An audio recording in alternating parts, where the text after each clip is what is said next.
Ayu Aulia dikabarkan sakit parah setelah foto dirinya sedang terbaring di rumah sakit beredar di sosial media.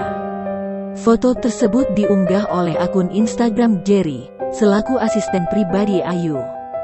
Dari situ, tampak kondisi Ayu Aulia terbaring di rumah sakit.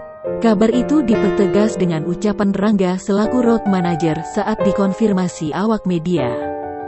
Jerry menjelaskan bahwa Ayu Aulia sempat dirawat di Rumah Sakit Abdi Waluyo dan langsung dilarikan ke UGD. Jerry menjelaskan bahwa Ayu Aulia sempat kejang sebelum dilarikan ke UGD karena merasa depresi atas sakit yang dialaminya.